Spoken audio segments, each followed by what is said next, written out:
बढ़ जाती है।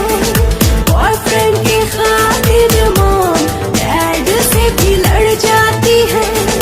तुमको क्या पता कितना बर्दाश्त करती है।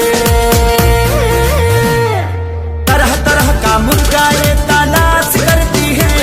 कुछ लड़कियां लड़कों से टाइम पास करती है। अच्छी खासी लाइफ को ये नाश करती है। कुछ लड़कियां लड़कों से टाइम पास करती है।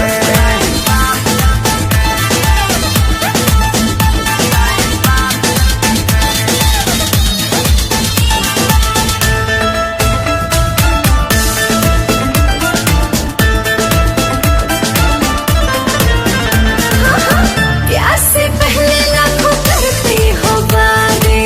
करती डिमांड तुम ही हैसियत से ज्यादा।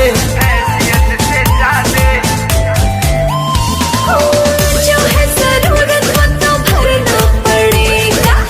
तुम्हें भी मैनेज थोड़ा करना पड़ेगा। फिर भी मैनेज करने का प्रयास करती है। ओए तरह तरह का मुर्गा ये तलाश करती है। कुछ लड़कियां लड़कों से टाइम पास करती हैं। अच्छी खासी लाइफ को ये नाश करती हैं। कुछ लड़कियां लड़कों से टाइम पास करती हैं।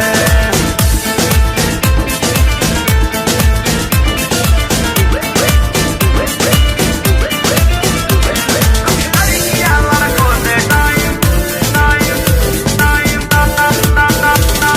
पास करती हैं। मार के मजा कर लेते हो ब्रेक। छोड़ दो हमारा मोबाइल करना चेका। किसी को भी देखते हो जाते हो फेरा। तुम भी तो करती रहती हो उल्टा सीधा।